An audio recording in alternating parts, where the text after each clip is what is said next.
Some rulers led with wisdom, some with courage, and some with pure, unrelenting evil. These are not stories from horror movies, they are real, blood-soaked legacies written by the hands of kings and emperors who ruled through fear, fire, from impaled corpses to burning cities, to a throne built on severed hands. You're about to meet the darkest rulers in human history.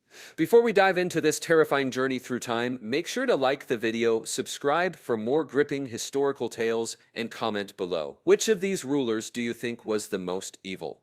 Let's begin. Number 1. Vlad the Impaler. He wasn't a myth, he wasn't a vampire, he was far worse. They called him a prince, but his enemies called him death. Vlad III, known to the world as Vlad the Impaler, ruled the small land of Wallachia in the 15th century. It was a time of blood, betrayal, and brutal survival, and Vlad didn't just embrace the darkness, he became.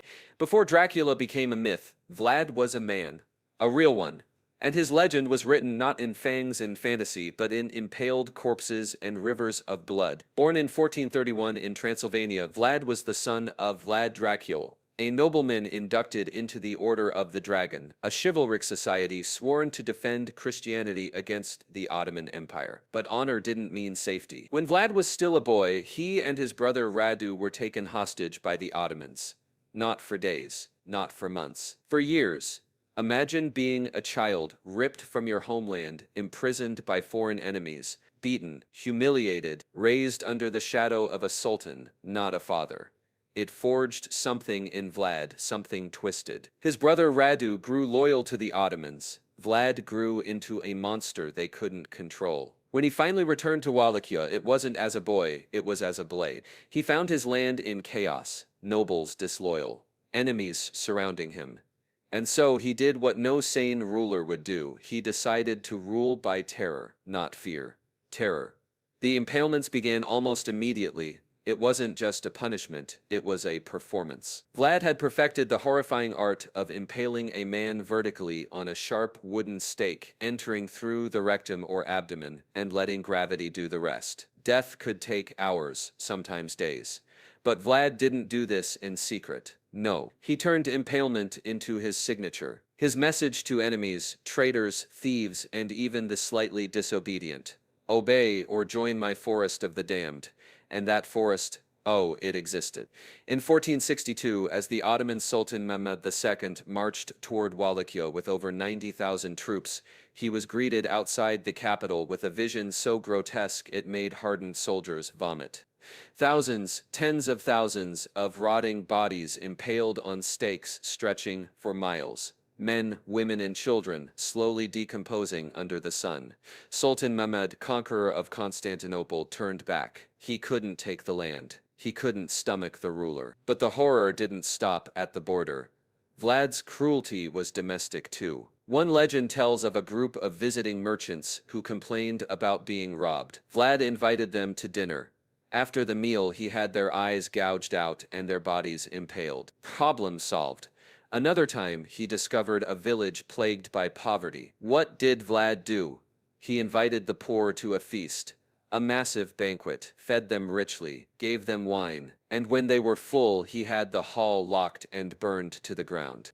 To him it was mercy, better to burn than starve, better to purge than pity.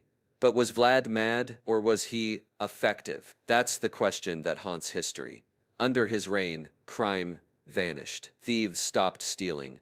Nobles bent the knee. Foreign armies feared to step foot on Wallachia soil. Order built on agony. He was a devout Christian who fought to defend Europe against the Muslim Ottomans. Yet his cruelty dwarfed even the worst of his enemies. Some saw him as a patriot, others as a psychopath. The German pamphlets of the 15th century painted him as a sadistic demon. A man who impaled thousands, boiled people alive, mutilated women, and roasted children. But those same stories were printed by his enemies. Propaganda or truth? Perhaps both. Vlad's enemies hated him, his people feared him, and yet, some admired him. Because he did what no one else could, he held the line. He ruled a fractured land, surrounded by empires, and forced it into obedience with a sword in one hand and a stake in the other. His end, as violent as his life. Betrayed by his allies, captured and imprisoned, but not for long. Vlad returned once more, to fight, to kill, and finally, to die. His head was cut off and sent to the Ottomans. A king's crown replaced by a pike. But his story didn't end with his death. His name lived on, twisted, immortalized, and romanticized as the vampire lord Dracula. But the truth, it's far more terrifying than fiction. Because Dracula was a fantasy, Vlad was real, and history has rarely seen a ruler more merciless, more feared, or more soaked in blood. He ruled not with justice, but with vengeance. And for that, he will never be forgotten. Number 2, Nero. He burned a city and played music while it died. Before there were dictators, before there were tyrants, there was Nero. Crowned with gold, cloaked in purple, and born into power, Nero Claudius Caesar would become one of the most reviled rulers in human history. Not because he lost wars, but because he lost his mind. When he first stepped into power, Nero was just 16, a boy emperor, surrounded by wolves, senators with knives behind their backs, nobles with poisoned cups, and a mother more dangerous than any general. Her name was Agrippina, and she wasn't just ambitious. She was a queenmaker, the woman who killed her own husband to place her son on the throne. And Nero loved her, at first, but as he grew, so did his ego and his paranoia. He feared her power, her whispers, her gaze, so he plotted and he struck. He invited his mother to a villa on the coast, built a special boat just for her, a ship that would collapse beneath her while she slept. It did, but Agrippina survived. So Nero had her stabbed to death in her own bed and told the Senate she had conspired against him. A son murdering his own mother. That was only the beginning. As Nero grew older, his reign became darker. Rome was a playground, and he's its god. He sang in theaters while people starved. He raced chariots while soldiers bled. And then, one night, everything burned.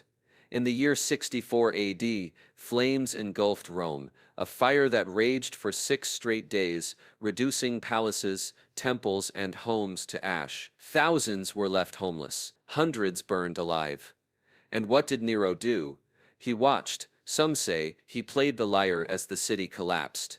Others say he ordered the fire himself to make room for a new palace, a golden monument to his own ego. It was called the Domus Aurea, the Golden House, a palace so massive, so extravagant, that it had its own man-made lake and rotating ceilings scented with perfumes, all built on the ashes of the people. But Nero needed a scapegoat, someone to blame. And so he pointed to a small, strange sect in Rome, the Christians. They were arrested, tortured, and slaughtered, crucified, burned alive, torn apart by dogs in arenas for the entertainment of the Roman crowds. Nero had them dipped in oil, set on fire, and used as human torches to light his gardens at night. And then he threw parties beneath their glowing corpses. Rome had turned into a nightmare, and its emperor was the dreamer.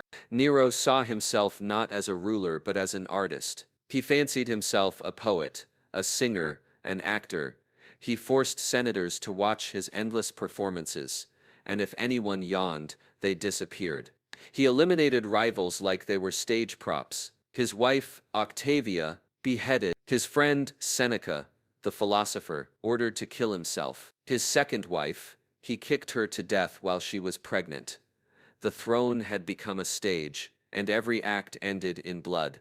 But Rome eventually had enough. The empire groaned under his madness. Rebellions rose in the provinces. Generals turned their legions against him. The Senate declared him an enemy of the state. Nero fled, abandoned, hunted, desperate. Hiding in a villa outside the city, he heard the hoofbeats of soldiers approaching. Death was near. But Nero didn't face it with courage. No, he wept. He begged. And when no one would kill him, he plunged a dagger into his own throat. His last words, "What an artist dies in me." A tyrant to the end, delusional, cruel, a man who destroyed not just lives, but the soul of an empire. But even in death, he wasn't finished. For years after, impostors claimed to be Nero returned from the grave, and some believed it, because people weren't sure if such madness could ever really die. History would never forget him, Because Nero didn't just rule Rome, he violated it, he burned it, he performed upon its corpse. And that made him one of the most evil rulers the world has ever known.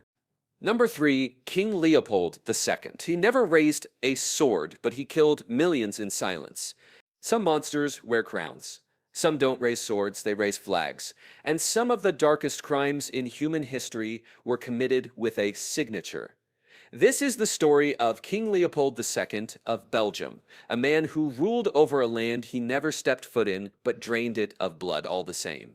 Unlike Vlad or Nero, Leopold didn't scream, he didn't rage, he didn't impale or burn, he smiled, he lied. He called it civilization, and in the shadows of the African jungle, he built an empire of death.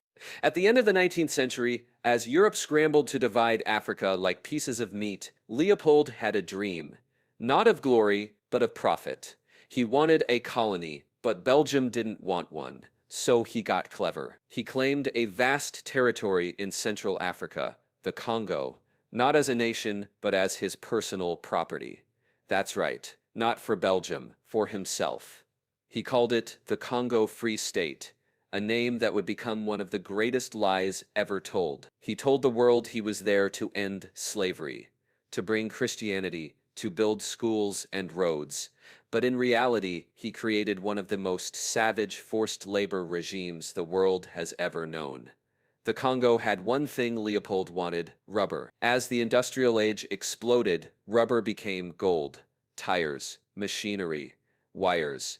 And in the Congo, rubber came from vines deep in the forest. So Leopold sent in companies, and those companies sent in soldiers. Villagers were given quotas. Bring back a certain amount of rubber or suffer the consequences. And the consequences were inhuman. If a man failed to meet his quota, his wife or children were taken hostage. If a village resisted, it was burned to the ground. If someone fled, their family was executed. And to prove they weren't wasting bullets, soldiers were ordered to bring back the right hand of every person they killed. And so a new currency was born in the Congo: severed hands. Hands of men, hands of women, hands of children. Sometimes the hands were taken without killing, just cut off for quotas, for punishment, for practice.